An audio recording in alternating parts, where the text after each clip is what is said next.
ตนและเป็นที่พึ่งของตนอาศัยเหตุนี้แหละผู้มีปัญญาต้องพยายามทำตนให้เป็นที่พึ่งของตน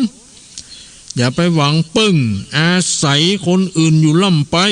เขาเป็นที่พึ่งเขาได้มันบ่นานบ่เมินนะการ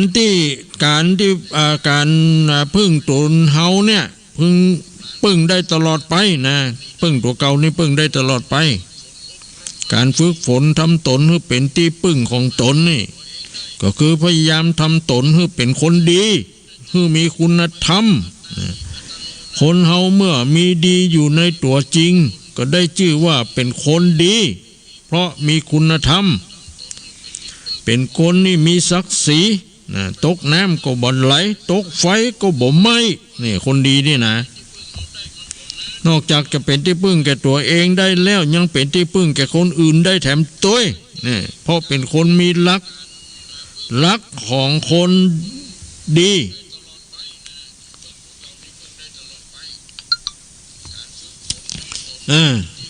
อันนี้ก็เป็นคติสอนใจเนอะว่าคนเราเกิดมาเราเมื่อทีแรกก็เพิ่งพ่อเพิ่งแม่เพิ่งครูบาอาจารย์เพิ่งคนอื่น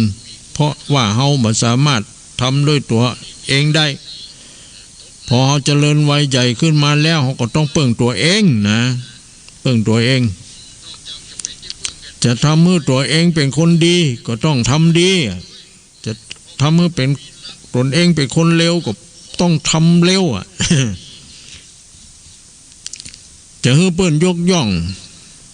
นับถือก็อยู่ที่ตัวเฮาประพฤติปฏิบัติจะให้เปิ้นว่าร้ายป้ายสีนินทาก็เพราะความประพฤติของเฮาเองเนี่ย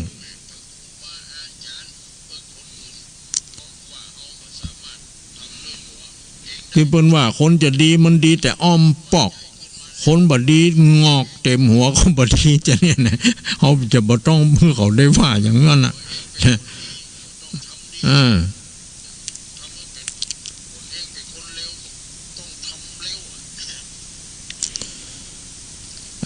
คนเฮามีตัวมีตนเพียงตนเดียวคนเดียวนะถ้าตัวของเฮาเกิดไปทำผิดพลาดอันยังได้เสียท่าเสียทีอย่างใดก็ดีสมมุติว่าเขาไปทำความชั่วทำเสียหายทำให้ถึงกับขนาดว่าเป็นคนเสียคนนี่นะ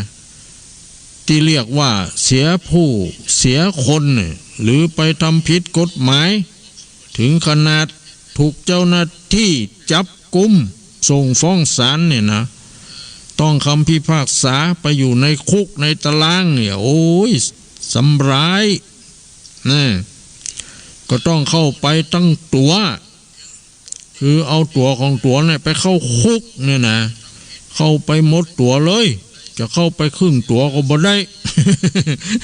เนาะมันต้องไปถึงตัวหมดเพราะเอามีตัวมีตนเพียงตัวเดียวคนเดียวบ่มีอะไรหยังหรือถ้าเขาจะทำดีจนได้ดีก็ตัวของเขาตัวนี่แหละเป็นผู้รับความดีนะยกตัวอย่างทำดีถึงขนาดได้เป็นนายอำเภอก็เป็นนายอำเภอทั้งตัวเนี่ยนะเป็นเต็มตัวนะก็ตัวเดียวนี่แหละตนเดียวนี่แหละจะเป็นครึ่งเดียวก็บ่ได้เพราะฉะนั้นพระพุทธเจ้าจึงตรัสเตือนพวกเขาทั้งหลายไว้ว่าอัตตาหิกิลทุตถโมคติแปลว่าคนได้ตนและเป็นที่พึ่งของตนตั้งไปดีก็เรียกว่าสุขติตั้งไปบทดีไปลำบากก็เรียกว่าไปสู่ทุกขติ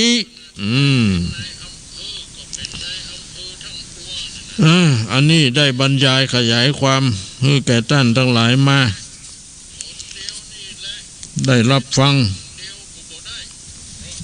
ก็มีประโยชน์กดเก็บนำไปคิดพิจารณามันได้มันดีแล้วเขาก็จะได้รับผลของที่เขา ได้ทำได้อย่างเนาะ เอาละต่อไปก็จะได้เตะทำเตะโจญามโมผูกสองยังบ่จบเตื้อ ก็ฟังกันไปถ้าแล้วนี่เตะมาถึงที่อันอย่างก็ญามโมกำนางมะลิกายกะปากันเข้าป่าเข้าดีไปเพื่อจะไปไปทำเหมือนกับเตโจกำนางจันตาบอกคือที่เป็นเซลกัน ว่าได้ดิบได้ดีก็เพราะได้ทำอย่างอี้ญาโมก็จำนำไป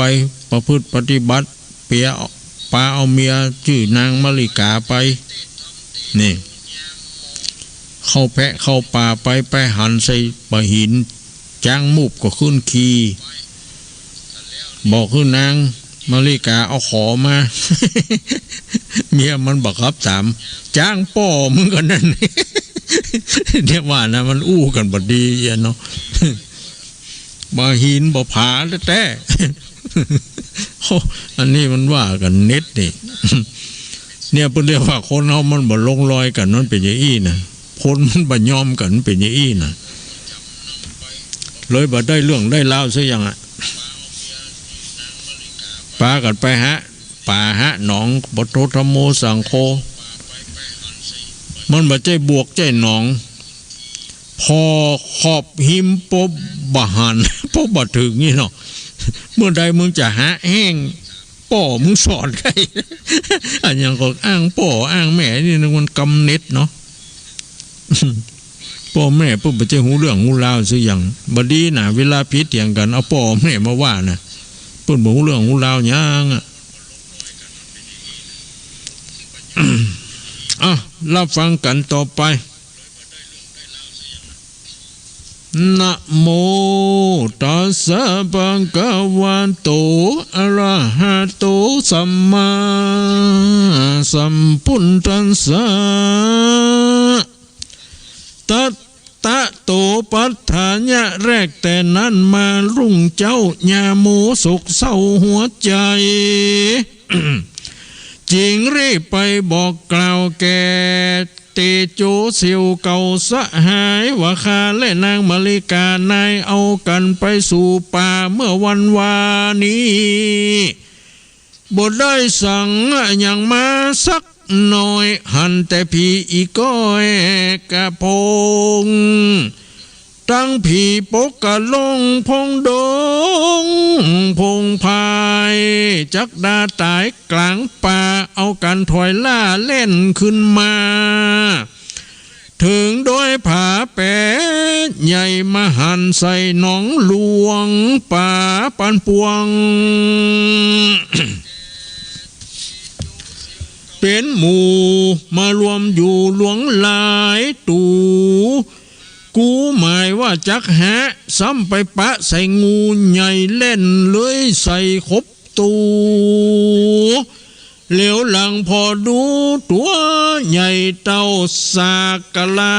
ปันยินอัศจรรย์และกัวนางหัวป้องยะยันตัวมันบ่ใจน้อยเหือใครย้อยทาง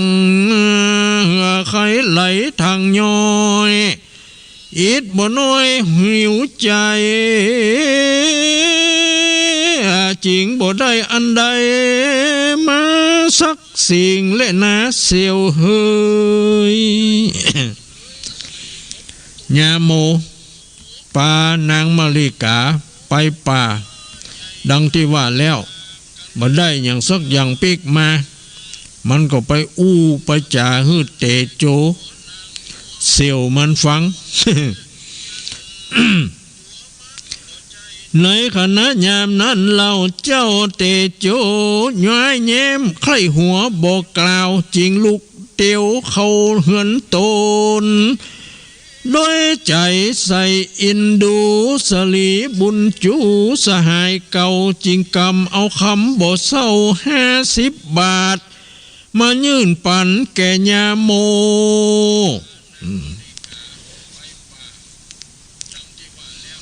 ญาโมไปอู้เสียวฟังเสียวก็เตโจก็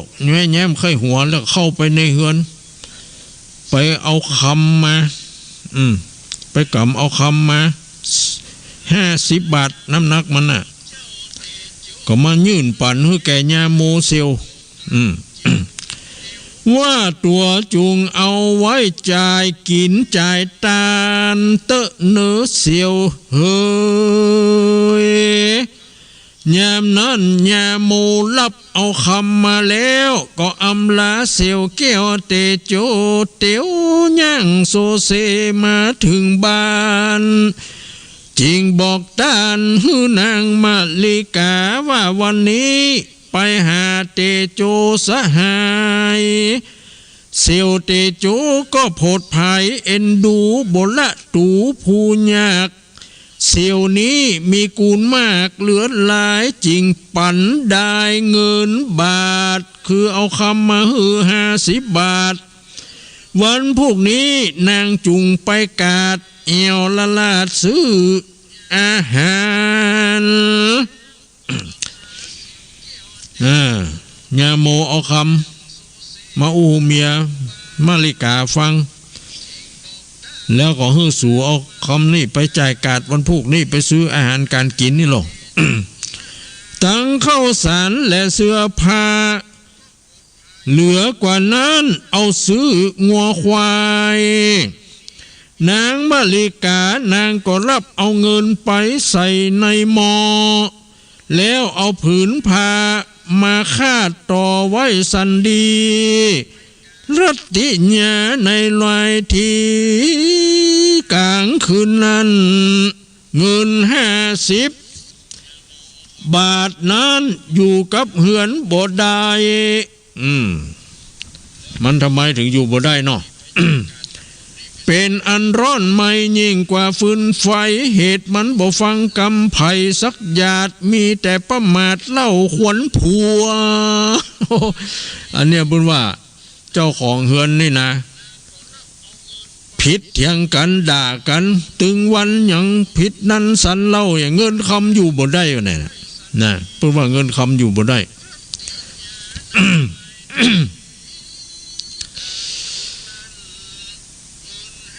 ดังนกกระถัวแผดแพ่มันได้เงินมาแต่ก็บ่มนานเมินเหตุนั้นเงินจึงอยู่กับเขาบ่ได้จึงหนีขึ้นไปหานางไทยจันตาเงิน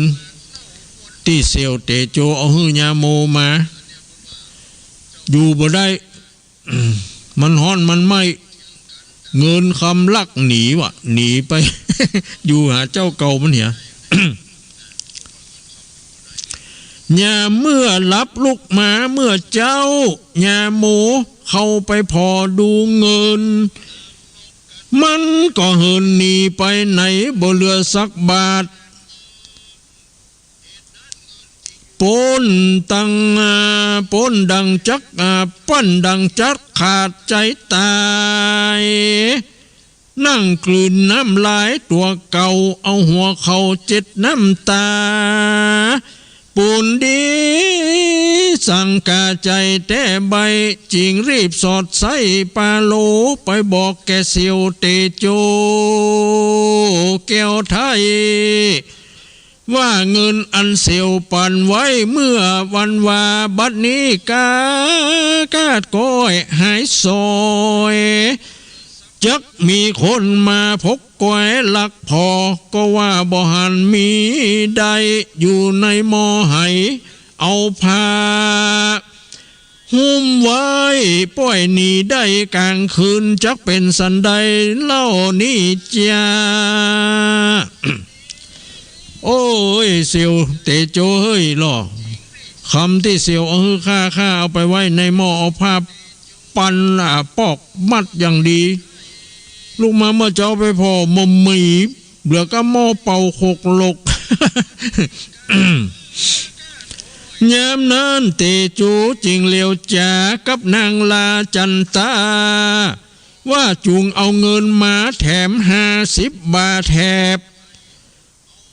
ตั้งแรกแต่นี้ไปขอสหายอย่าได้ไปประมาทจุงเอาใส่หม้อไว้แล้วเอาผ้ามาหุ้มคาดขันแข็งนอนหลับเยงพกพอก็จักหันต่อสายตา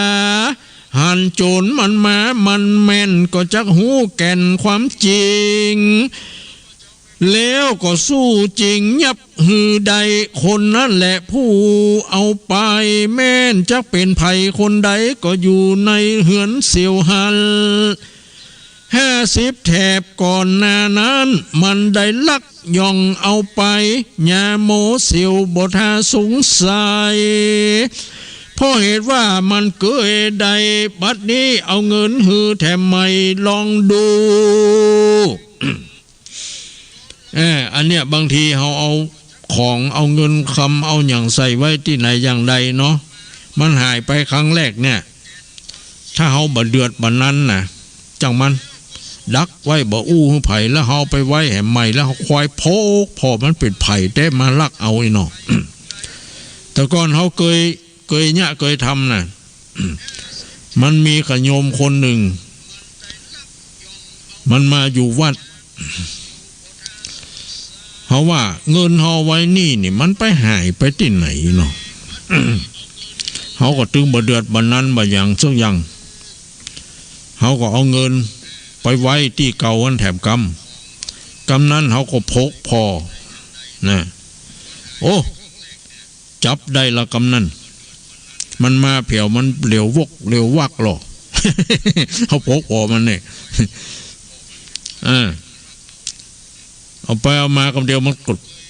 ปืดเอาจกเอาไปเขาก็จับเอากำพันน่ะกำนั้นน่ะเต้าหน้ามันเปิดจะแพะ เนี่ยว่าคนเรามีต้นเบียเนาะ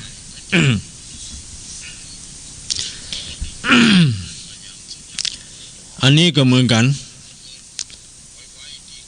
ญาโมไปอู้ฮือเตโจเซียวว่าเงินคำที่เอาฮือข้าไปถูกขโมยลักไปเห็นแล้วเตโจว่าเป็นอย่างเซียวก็เรียกข้าอย่าฮือไปแถม50กำนี้เซียวเอาไปใส่หม้อไว้ที่เก่าแล้วก็เอาผ้าหุ้มขาดมัดเห็นดีๆแล้วฮือเซียวพกพอเนยเนาะมันเป็นไผ่แท้ยับจับเอาได้กำนั้นนะนี่เนาะญาโมรับเอาเงินมาแล้วก็เอามาใส่หม้อคาดไว้เหมือนดังเก่าเดิมอ่อนกลางคืนนอนพกพอจักหือหันต่อแจ้งตามันยินอัศจรรย์หลายหลากหันแล้วหากตกใจวันนี้เป็นวันใจแสงเดือนเป่งแจ้งใส่ซองพับตัวห้องในเฮือนเดือนแจ้งนี่หรอโตมันหันหมดอ่ะมันใจมืดเนาะพระจันทร์เดือนแจ้งซองหันจุห้องพับมาเส้นหญ้าแจ้งกว่าดงพลายส่วนเงินใส50 บาทเหมือนมีจิตใจลงจากเฮือนไปละลดดังปวกมดคนคัวญาโมร้อนตกใจกลัวสั่นทับว่าบาปอันใดมาแสงใสขับไล่ยังเงินบาทใต้คำขาไหลลงมาสู่ลุ่มกลับขึ้นไปสู่คุ้มเศรษฐีเตโจจิตใจเมามัวจ้องจังออกปากร้องก็เข่งขามเหตุเป็นยามดึกดื่นกลัวคนเขานอนตื่นใส่ยาจิงลูกออกมาอยู่ริมหัวบ้านโอกสถานไว้วันเสียงไก่ขันเลยมาไกลลุงถึงยามคนลุกมานึ่งเขา ยามนั้นเตโจเศรษฐีเก้าตื่นใส่ญาลุกขึ้นมานั่งอยู่ญาหมูจิงเข้าไปฟู่อูเจียนจาว่าเงินคำขาบาทใต้อันเสียวหื้อไว้เมื่อวันวาบ่มีโจรไผมาลักย่อง บ่มีไผมาป้องลักเอาเงินคำเหลาบ่หนีไปไหนหากไหลขึ้นมาสู่บ้านเสียวนี้ข้าจริงตัวตามมาที่นี่ตลาดแจงลุงเลยมากันเสียวยังสังกาก็จุงนับเงินเสียวดูเตอะก็หากจะหูหันแจงแร่ดีลีโอ้ยาโมพกพอบปากก็ว่าเงินมันบุญออกหม้อไหลออกหม้อไปว่ะกลับขึ้นไปบ้านเซลเตโจยาโมก็เลยตัวท่อมไปถึงบ้านเตโจพุ่นน่ะ ไปอู้เตโจฟังนี่หรอถ้าเซลบ่เชื่อเซลก็ลองไปนับเงินเซลดูมันมีเต้าเก่าก่อนเนาะ ถ้ามีเต้าเก่าก็นั่นแหละเงินมันปีกมา นะขณะยามนั้นเตโจไปจัดนับเอาดูเงินก็หันมีเต้าเก่าจริงกล่าวแก่ยาโมว่าดูราเซียวบัดเดี๋ยวนี้ข้าก็หูหันเงินนั้นยังมีเหมือนเก่าเซียวอย่าบอกเล่าแก่ไผเนอวันพรุ่งนี้กินไงแต่เจ้าเซียวจุงเข้ามาหาจวนเอานางมาลิกาเมียแห่งเซียวมาตัวยจักคือตนปูมากเกียวเอาไปแลกเข้าเขากินยาโมได้ยินเซียวบอกจริงพิกปอกคืนเหือนโตลบอกแกนางตามนมาลิกาคืนนั้นแจ้งมาถึงควายเอาการกินเข้าง่ายข้ามาเข้าอิ่มแล้วเล่าก็หาบุงไปเอากันขึ้นปูที่บ้านเตโจเศรษฐีเจ้า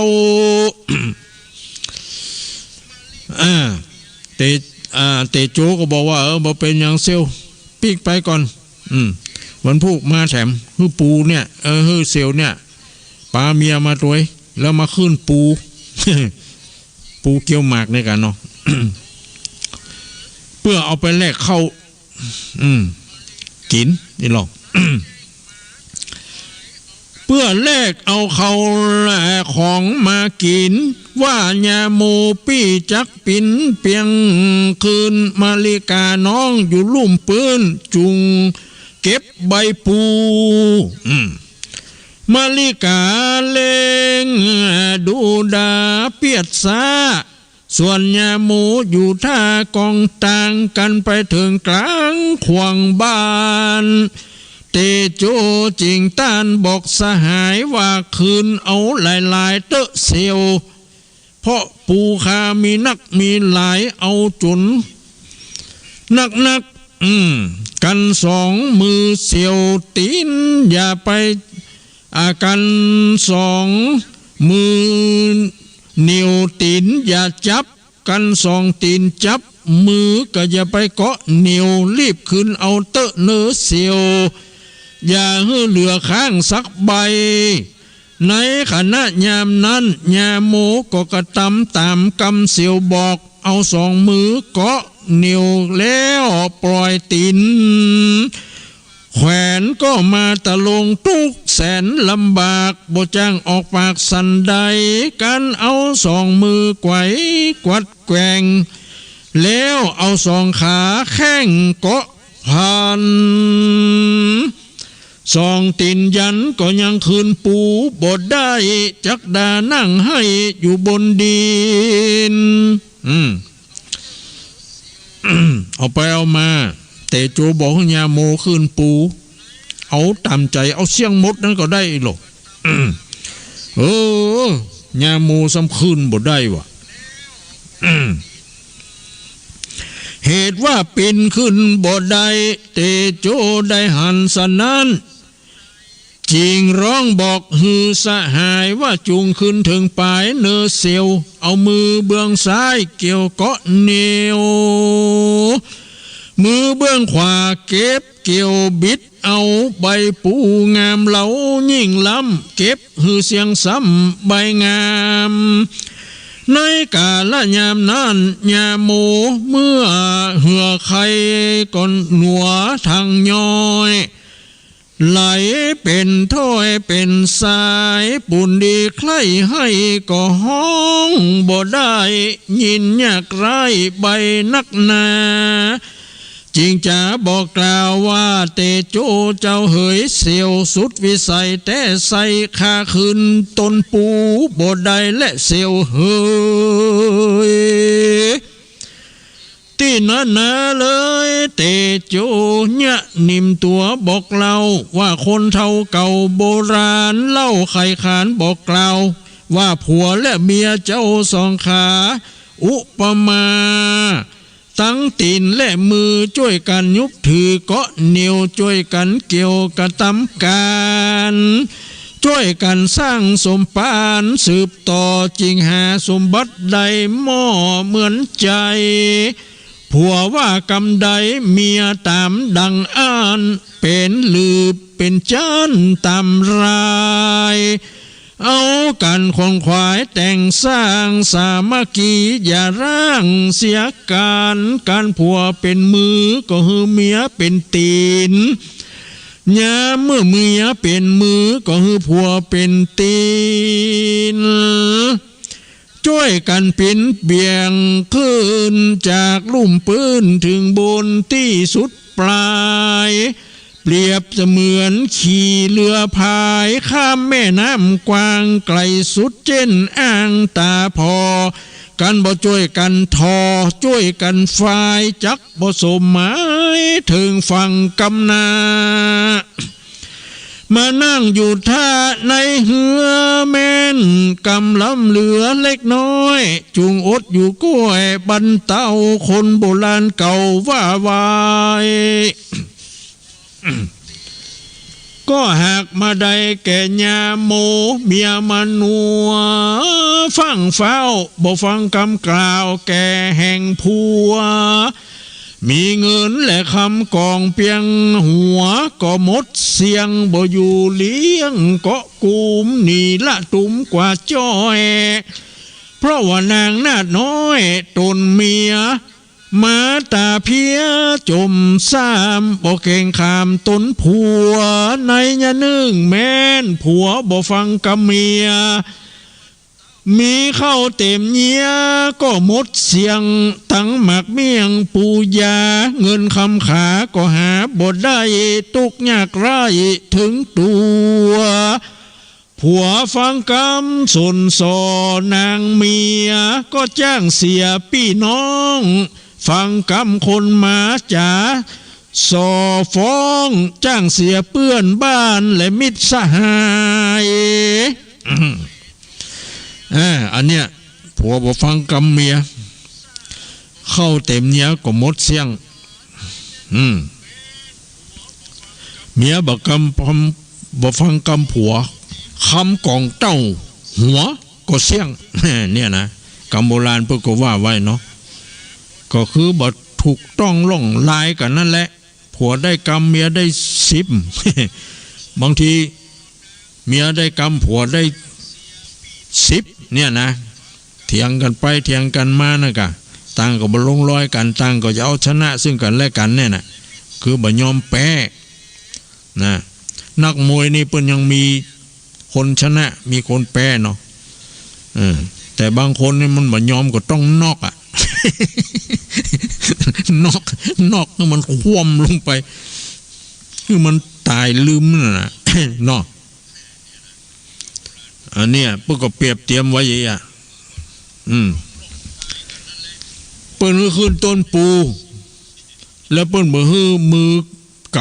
ำมันก็ขึ้นบ่ได้อ่ะกะตีนมันขึ้นไปได้อย่างเนาะมันมีมือกำเนาะเนี่ยก็เปรียบเทียบว่าผัวเมียกันนี่ก็ต้องช่วยกันนะ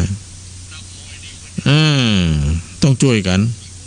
ยุบช่วยกันถือช่วยกันตื้อช่วยกันตุ้ม แต่บางทีผัวเมียกันนี่บางทีก็ฮื้อผัวเนี่ยกันวันค่ำไปบ่ปอปีกมาบ้านนึงยังมาได้เนี่ยกินแฮม เมียบ่เนี่ยยังซัก อย่างอันนี้ก็บดีน่ะเนาะเมื่อวันก็บ่เนี่ยการเนี่ยงานอย่างผู้ไปนั่งเล่นพาย มันได้มันยังนั่นแหละมันได้ยังปีกมาคาบเข้าแรงงายก็บ่มีกินผัวนะเป็นคนเนี่ยกินเฮ้ยผัวก็ไปวิบากอย่างก็บ่ฮู้ก็ใจดีอ่ะนะถึงบ่เดือดบันนั้น ปล่อยมันแม่มันปล่อยมันเป็นเจ้าข้าเป็นคนใจ ยอมอย่างนี้ก็ดีไปยังนะมันบ่เดือดบันนั้นบ่ว่าบ่กล่าวบ่พิษบ่เถียงกันนะช่างมันเถอะมันค่อยเป็นเจ้าปล่อยมันเป็นเจ้าเหรอ เนาะแต่บางคนบ่ยังอันนะกันเนาะมาเพียวมีอย่างกินสักอย่างตีนเตะ ตู้ เตะกันทุกอย่างฟื้นน่ะเดือดนั้นจะเล่าพิษกันละกันไปเอ้ยเมื่อกี้วันปีมาหากันแหมหมอ เนี่ยละกันก็บ่ปนก็จะไปพิษเถียงกันเนี่ยยังเนาะมันบ่เกิดประโยชน์อะไรยังทำให้เจ้าบ้านเจ้าจองเปิดลำคาญเนาะมีอย่างก็ยังบอกอู้กันดีๆเอาเหตุเอาผลกันมาอู้มาว่ากันเนาะยอมเป็นคนยอมกันเหี่ยพ่องกันถ้ามันถูกต้องล่องลายมันเป็นแต่เฮาก็ยอมเหี่ยขอโทษขอโอ้ยเหี่ยก็จบอ่ะนะอันนี้มันผิดแล้วมันเหมือนยอมรับนะกะ เนาะอย่าเอาชนะซึ่งกันและกันเนี่ยมันก็ได้อยู่ด้วยกันมาได้น่ะเงินทองเข้าของอะไรยังก็อยู่บ่ได้มันฮ้อนว่ะอย่างกับเตโจญาโมเนี่ยเพื่อเอาคำขึ้นมาไว้อาศัยในหม้อไว้ก็มันยังหนีไปอยู่อ่ะเงินคำอ่ะอยู่บ่ได้ว่ะฮ้อน นะมันบ่มั่งมีสีสู้กับกันมันก็เยอะๆนะจะไปเดือดนั้นสันเล่านะอดเอาว่าอย่างจังมันปล่อยมันห้อมปากให้ยัง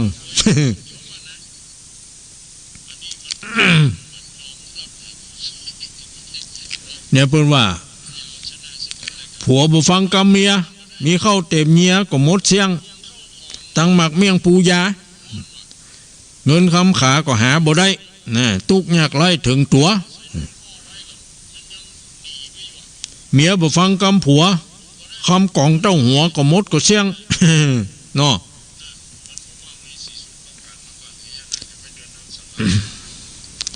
จุงฟังกรรมดีและกรรมเสียต่างบดีอันเมียมาว่าเมียแฮมก็อย่าไปผิดใจควรดีฟังไปก่อนก้อยลดย่อนตัวเองอย่าได้ไปเป็นนักเลงแต่งตั้ง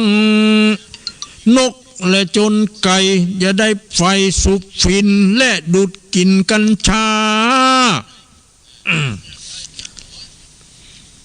ดื่มสุราน้ำเหล้า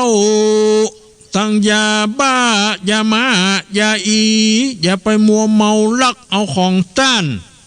อย่าไปสอดดันเล่นการพนันอย่าไปใจผันเล่นตั้งจูนี่อย่าไปชอบสู้นอกใจผัวและเมียยามเมื่อเมียมาสนสอฟ้องก็จะได้มูลมองในจุงอดฟังไปฮือทีแต้ฮือหูแน่เป็นจริงคนใจหญิงเตียนย่อมเสียหูพ่องก็จ้างแขดอู้แป่งกำผิวขนขาวดำหันทีบ่หูที่ในใจน้ำวังใสเลิกก็ยังตึกใด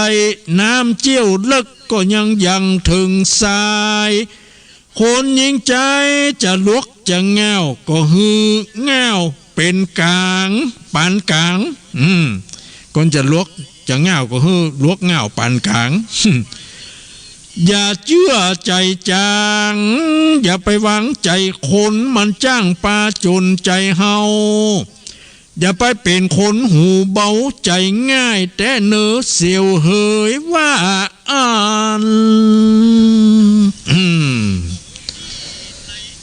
เอาตึกอีก่อน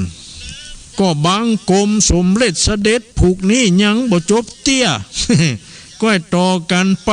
ในวันพัฒนาก้อยอดอยู่ท่าดาฟัง ก็มีโดยประการดังกล่าวมานี้แหละนะ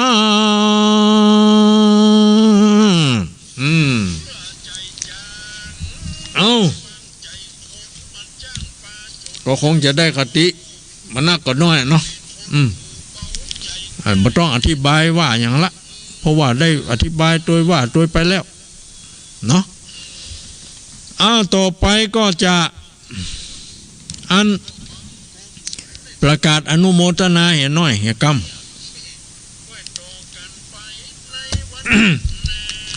โอ้วันนั้นไปอันงานวัดประจันกะที่เปิ่นนั้นยกชัดเจดีย์เนาะโอ้ไปปะใส่ยมมากพวงหลวงหลายที่เป็นแฟนรายการทางวิทยุรายการประทีปธรรมก็มีเนาะ เปิ้นก็มาไหว้มาสามีป้อหมออินทรแม่จงดีเชื่อกันทาเนาะอำเภอชัยประการกันเนาะ ก็ว่าฝางหมูนะ โอ้ป้อหมออินทรแม่จงดีเชื่อกันทาได้เอาของมาถวายมีใบเตยหอมแป้งเป็นดอกอาตมาเนี่ยเอาใส่ไว้ในรถทำเดี๋ยวเนี่ยหอมขึ้นนะเนาะเอาไปรถไปล้างเอาไว้หน้ารถแล้วก็เปิ้นเอาบะกอกมาฮื้อแถมถุงบะกอกที่เพื่อเอาใส่น้ำพริกตาแดงกินนี่นะโอ้เหมาะลำเฮามาอมกับปะโรลำเนาะเฮาใส่เกลือเห็นน้อยก็ใส่หยังเห็นน้อยอมไว้หั่นแหละต้องอดน้ำดีโลเฮาเอามาแจกคือญาติโยมเขาตัวน่ะกลัวว่ามันจะเอาไว้มื้นบ่ได้เนาะไปบ่พอเพิ่นเอาส้มมาถวายแหมลังน่ะป้อหมออินทรแม่จงดีเชื้อกันทานี่ถ้าแล้วเพิ่นก็ฝากมาหนนี้มาด้วยตนเองเนาะ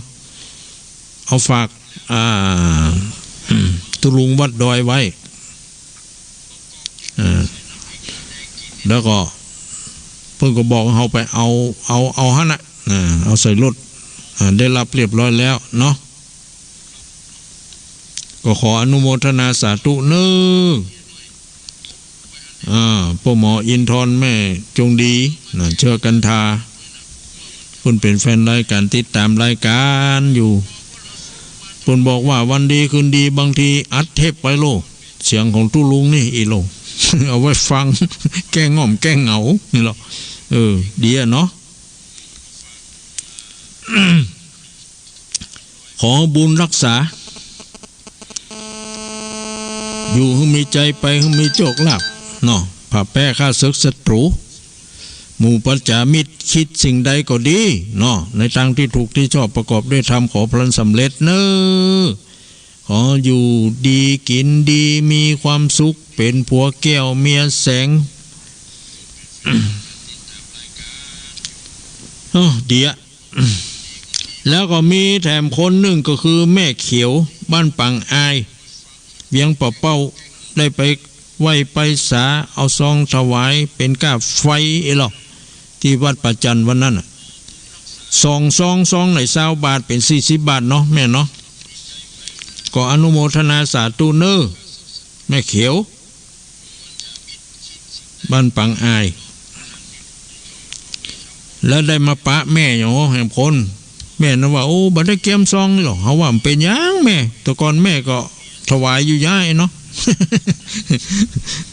แม่ยังจำชื่อพุ่มบ่ได้อันนี้ก็ขอขอบใจอนุโมทนาญาติโยมทั้งหลายที่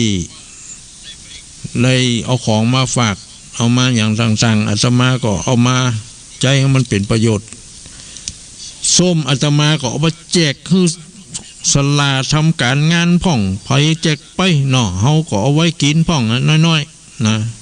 อันนี้เพิ่นเรียกว่าได้มาก็จ่ายไปยิ่งให้ก็ยิ่งได้มานั่นแหละนะถือโอกาสอย่างนี้ก็ขออนุโมทนาเนอะขอบคุณขอบใจทุกคนทุกท่านเนาะที่ได้ช่วยเหลือเจือจุน ขอประกาศเรื่องการงานสักหน่อยเนาะวันที่อันยังที่จะได้เนี่ยอันยังโอ้วังนี้งานนักงานหลายเนอะว่าใครได้อยู่ดีแต่ว่าก็ไปบ้านจ้องแม่สายพุ่นไปดูที่เพิ่นจะเตรียมงานหมู่บ้านรักษาศีล5นะกะก็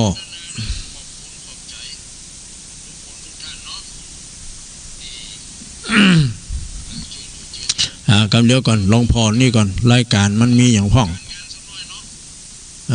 แจ้งให้แก่ญาติโยมทั้งหลายเนาะ โอ้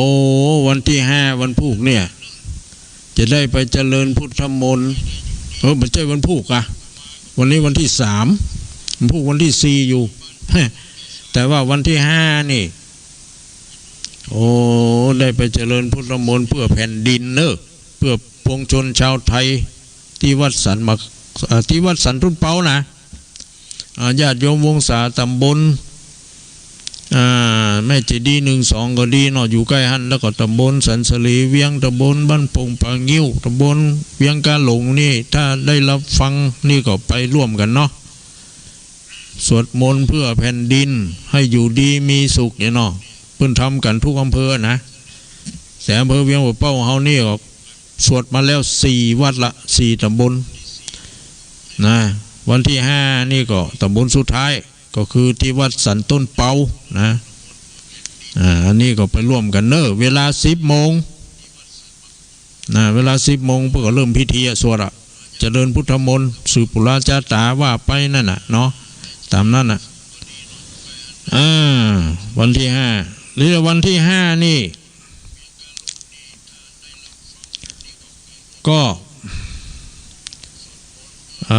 วันที่5 ธันวาคมนี่ก็ไป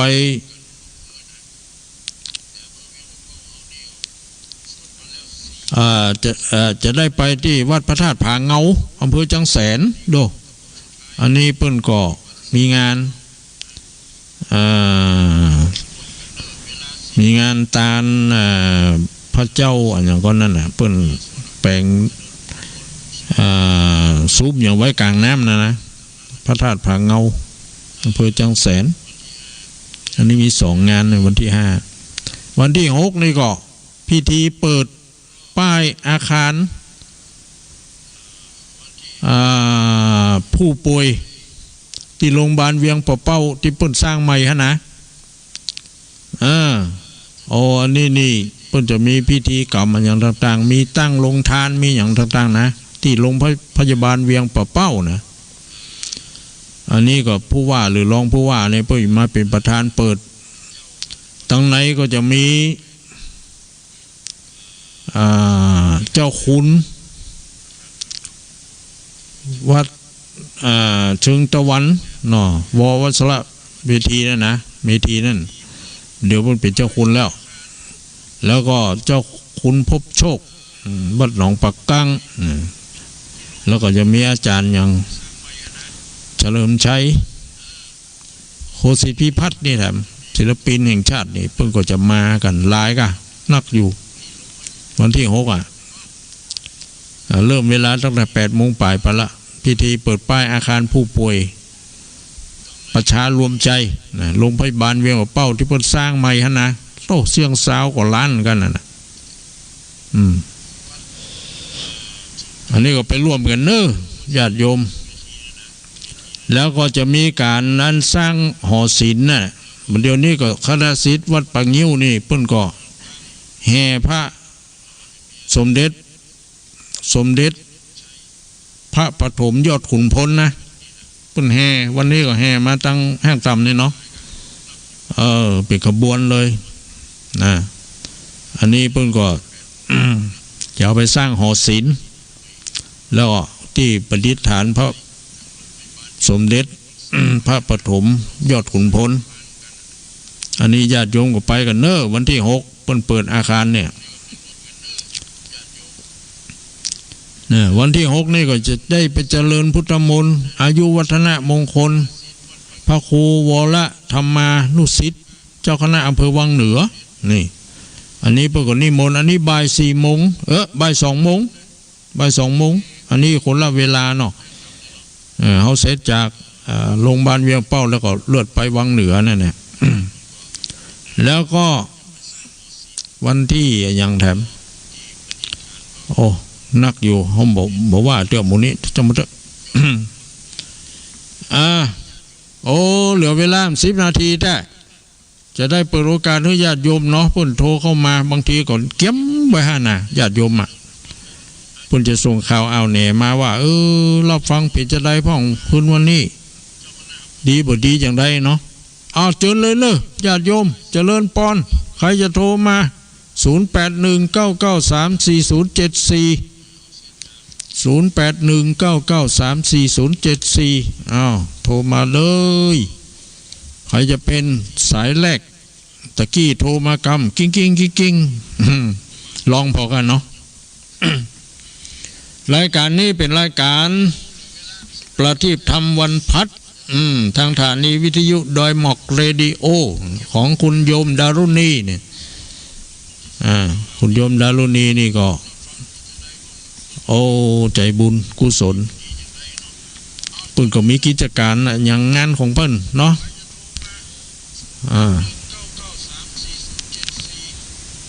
อันนี้ก็เป็นวันพัดจะได้ออกมาเนี้ยนะนี่ก็โทรมาแล้วเนาะนี่ลองรับพอก่อนเนาะเจริญพรนะโยมฮัลโหลว่าจ๋าปนนั้นคายปนนั้นคายเป็นจะได้พ่องปนหานปอกพังให้เขาหาดีโทำเตโจนาโมนี่สอนดีเนาะน่ากะเนาะฟังแล้วก็สบายใจเนาะสบายใจเจ้าน่าจืดน่าจำเส้นนะเป็นยันแต้นเขาหาเนี่ยเนาะบอกคนผัวเมียบางคนนี่รู้หมดตบแพ้พิษจังนะเนาะพิษกันกูเจ้ากูแรงวันเข้าขึ้นหุ่งบ่น่าจะเนี่ยการงานมันสมัยที่มันแข็ง2 เบื้องเนาะเนี่ยกับเรื่องขวาเรื่องเดียวประทานกินอย่างเนาะมันตั้งช่วยเนาะเนาะก็ต้องช่วยกันเนาะนั่นแหละอยากขึ้นกระปูเลยกะขึ้นกับสุมาจะขึ้นกับข้าวในมือมาช่วยเปรียบเป็นหลายอย่างนะเข้าใจจ้ะแต่เนี่ยเข้าใจดีขอบใจเนออนุโมทนาเนอปอขายเนออยู่ดีมีสุขเนอขอท่านว่าสุขสบายเจริญพรเอาสายต่อไปเนาะเขาก็แบ่งกันโทรเวลาน้อยนิดยังแหมน้อยเดียวญาติโยมใครจะโทรเข้ามาเป็นสายที่2เนาะนี่ตอบมาแล้วบอเจริญพรนมัสการเจ้าเจริญพรไปหาหลังการได้สาวเจ้าอำเภอแม่อายอำเภอแม่อายปุ่นเนาะเจ้าฟังตลอดเด้อเจ้าลุงนะแต่แม่ยังก็ชื่อแม่จันสมมณีจักแม่จันสมบ้านห้วยซักไงมณีจักแม่จันสมมณีจักนี่เนาะดีนะแม่เนาะฟังชัดเจนดีเนาะแม่เนาะชัดเจนดีเจ้าให้กำลังใจนะเจ้าฟังตลอดเด้อเจ้าลุงแต่บ่เครียดเนาะแม่เนาะเครียดก็เจ้าเครียดนั่นกะอายุยืนเนอเจ้าเจริญพรเนอแม่เนอจันทร์นมัสการเจ้าดีมีสุขอายุมันขวัญยืนสายต่อไปที่กีดโทรมาจากแม่อายพวกก่อนนะ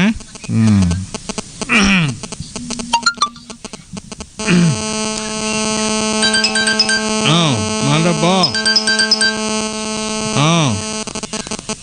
เจริญพรไม่สาเจ้าเจ้าลุง